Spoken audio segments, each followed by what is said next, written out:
6 bob. Diqqat qilinglarki, boshqalarga ko'z qilish uchun yaxshi ish qilmanglar. Bunda qilsanglar, arishdagi otanglarning inomiga erisholmaysizlar. Xayr saxovat qilinglarda davrang samanglar.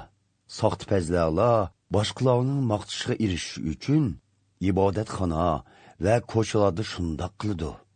Bilib qo'yinglarki, ular shundoq qilib boshqalarning hurmatidan boshqa hech qanday inomga erisholmaydi. Shuning uchun sadiqa berganinglarda o'ng qo'linglarning qilayotganini so'l qo'linglar bilmasin. Sadiqanglarni yoshirin beringlar. Shundoq bo'lganda yoshirin qilgan ishlarni bilib turg'uvchi arishdagi otanglar sizlarga inom beradi. Duo qilgan vaqtinglarda boshqalarga ko'z qilish uchun ibodatxona yoki to'rt ko'cha og'zida turib elib, duo qiladigan soxtibazlardek duo qilmanglar. Bilib qo'yinglarki, ular shundoq qilib, boshqalarning hurmatidan boshqa hech qanday inomga erisholmaydi. Duo qilgan vaqtinglarda uyga kirib, ishni yepib, arishdagi ko'rinmas otanglarga duo qilinglar. Sajdumasdan qilingan barliq ishlarni bilib turg'uvchi arishdagi otanglar jazman sizlarga inom beradi. Duo tilovat qilganda butparastlardek quruq gaplarni takrorlamanglar. Ular gapni takrorlaversak, Xudo talabimizni ijobat qiladi deb o'ylasa kerak. Sizlar ularni do'rimanglar, chunki arishdagi otanglar sizlarning ehtiyojinglarni sizlar talab qilishdan avvalla biladi. Shuning uchun mundaq duo qilinglar. Ey arishdagi otimiz, sening noming ulug'lang'ay.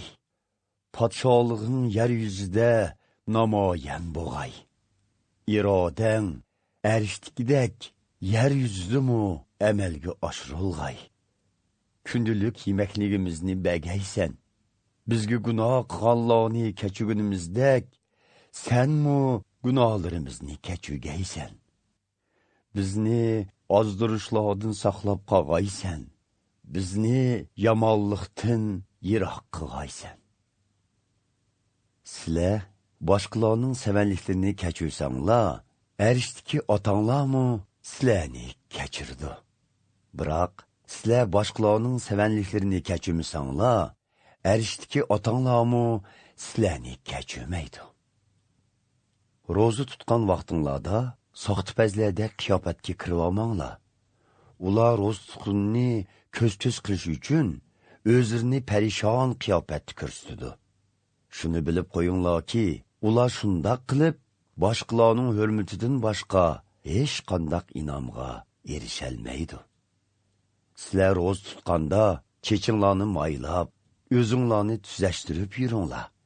Shu chog'da faqat arishdagi ko'rinmas otanglardan boshqa hech kim ro'za tutganliginglarni sezolmaydi. Buning bilan sizlarning yoshirin qilayotgan ishinglarni bilib turadigan arishdagi otanglar jazman sizlarga inom beradi. Yer yuzida o'zinglarga boylik to'plamanglar, chunki bu yerda yo kuyi yeb tugitidi, yo dotlashib tugaydi, yoki o'g'ri o'g'irlab ketadi. Aksicha, arshda o'zinglarga boylik to'planglar. U yerda kuyi yemaydi, dotlashmaydi, o'g'rimi olmaydi. Boylig'inglar qayerda bo'lsa, qalbinglarmi shu yerda bo'ladi. Ko'z tanning chirg'idir. Agar ko'zinglar yaxshi bo'lsa, ya'ni ko'zinglar Xudoda bo'lsa, butun vujudinglar yorug'lik bilan to'ladi. Agar ko'zinglar yomon bo'lsa, butun vujudinglarni qorong'ulik bosadi. Agar hayotinglardagi yorug'lik amaliyotda qorong'ulik bo'lsa, u qorong'ulik nima degan qo'rqinchlik ha? Ikki xo'jayinga tang xizmat qila oladigan hech qanday kishi yo'q.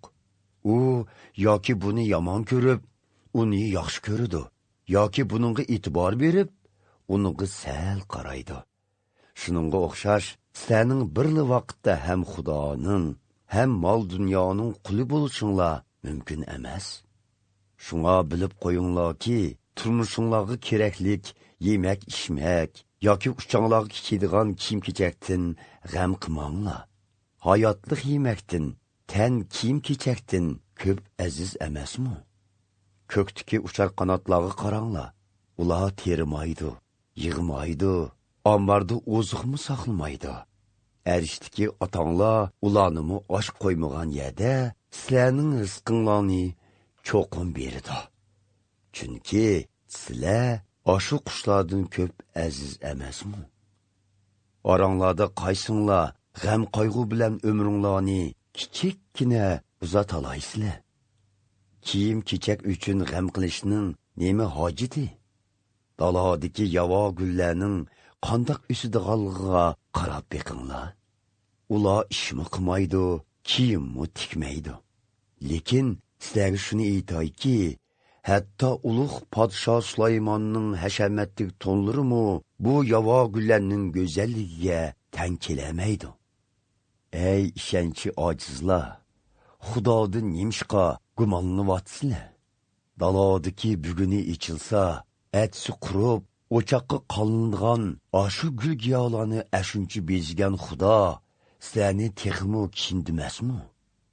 Shundaq ekan, nemi yeymiz, nemi ishimiz, nemi kiyimiz deb g'am qilmanglar. Yahudi emaslar mana shu narsalar uchun izlanidu. Biroq arishdagi otanglar sizlarning bu narsalarga muhtojliginglarni biladi. Shundaq ekan, hammadan muhimi Xudoning podshohligi va haqqoniyligi haqida izlaninglar. U chaqda Xudo sizlarga mana bularning hammasini qo'shib taqdim qiladi. Shuning uchun atidan g'am qilmanglar. Atining g'ami atiga qolsin. Har kunning dardi shu kunga yetidi.